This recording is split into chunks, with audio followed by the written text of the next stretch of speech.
2 ദിവസം മുമ്പായിരുന്നു നടൻ വിഷ്ണുപ്രസാദ് അന്തരിച്ചത്. ഇപ്പോഴും അദ്ദേഹത്തിൻ്റെ സുഹൃത്തുക്കൾക്കും അതുപോലെ കുടുംബത്തിനും ആ ഒരു വിയോഗം താങ്ങാനായിട്ടില്ല എന്ന് തന്നെ പറയാം. ഇപ്പോഴിതാ നടൻ വിഷ്ണുപ്രസാദിനെ അനുസ്മരിച്ച് തൻ്റെ സഹോദരി പങ്കുവച്ച ഒരു കുറിപ്പാണ് ശ്രദ്ധേയമാകുന്നത്.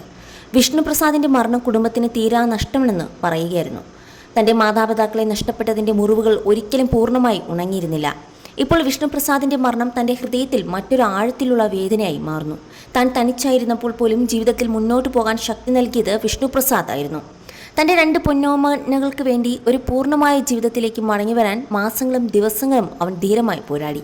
അവൻ്റെ ശക്തിയും അതിജീവന ശേഷിയും സ്നേഹവും ഒരിക്കലും കുറഞ്ഞില്ല. എനിക്കവനെ ഒരുപാട് മിസ് ചെയ്യും. അവൻ്റെ രാവിലെയുള്ള സന്ദേശങ്ങൾ, അവൻ്റെ വിളികൾ, അവൻ്റെ നിരുപാധികമായ സ്നേഹം, ഞങ്ങളുടെ നിസ്സാര വഴക്കുകൾ, ഞങ്ങൾ പങ്കിട്ട ആ അമൂല്യമായ ബന്ധവും ഓർമ്മയിലുണ്ട്. ഇപ്പോഴും അവന് സുപ്രഭാതം ആശംസിക്കാനും അമ്മയോടും അച്ഛനോടും ഒപ്പമുള്ള ആ സുവർണ ദിവസങ്ങളിലെ ഓർമ്മകൾ പങ്കുവയ്ക്കാനും എൻ്റെ കൈ ഫോണിലേക്ക് നീണ്ടുപോകാറുണ്ട്. ഇപ്പോൾ ആ നിമിഷങ്ങൾ എൻ്റെ ഹൃദയത്തിൽ മാത്രം ജീവിക്കുന്നു. എൻ്റെ കണ്ണനെ സഹായിക്കുകയും പിന്തുണയ്ക്കുകയും പ്രാർത്ഥിക്കുകയും കൂടെ നിൽക്കുകയും ചെയ്ത എല്ലാവർക്കും എൻ്റെ ഹൃദയത്തിൻ്റെ അടിത്തട്ടിൽ നിന്നുള്ള ആഴമായ നന്ദി. ദയവായി അവനെയും അവൻ്റെ കുടുംബത്തെയും നിങ്ങളുടെ ചിന്തകളിലും പ്രാർത്ഥനകളിലും തുടർന്നും ഓർക്കുക എന്നായിരുന്നു വിഷ്ണുപ്രിയയുടെ വാക്കുകൾ. വളരെയധികം വേദന നിറഞ്ഞ വാക്കുകൾ തന്നെയായിരുന്നു.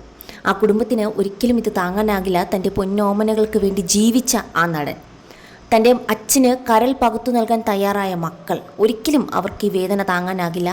കരൾ രോഗത്തെ തുടർന്ന് കൊച്ചിയിലെ സ്വകാര്യ ആശുപത്രിയിൽ ചികിത്സയിലിരിക്കെ വ്യാഴാഴ്ച പുലർച്ചെയായിരുന്നു വിഷ്ണുപ്രസാദിൻ്റെ അന്ത്യം. രോഗം മൂർച്ഛിച്ചതിനെ തുടർന്ന് കരൾ മാറ്റിവെക്കാനുള്ള തയ്യാറെടുപ്പിലായിരുന്നു. കരൾ നൽകാൻ മകൾ തയ്യാറായിരുന്നെങ്കിലും ചികിത്സയ്ക്കായുള്ള തുക കണ്ടെത്താനുള്ള ശ്രമത്തിലായിരുന്നു കുടുംബവും സഹപ്രവർത്തകരും. ശസ്ത്രക്രിയയ്ക്കുള്ള ചെലവിനായി 30 ലക്ഷത്തോളം രൂപ സമാഹരിക്കാനായി സീരിയൽ ആർട്ടിസ്റ്റുകളുടെ സംഘടനയായ ആത്മയടക്കം മുന്നോട്ട് വന്നിരുന്നു.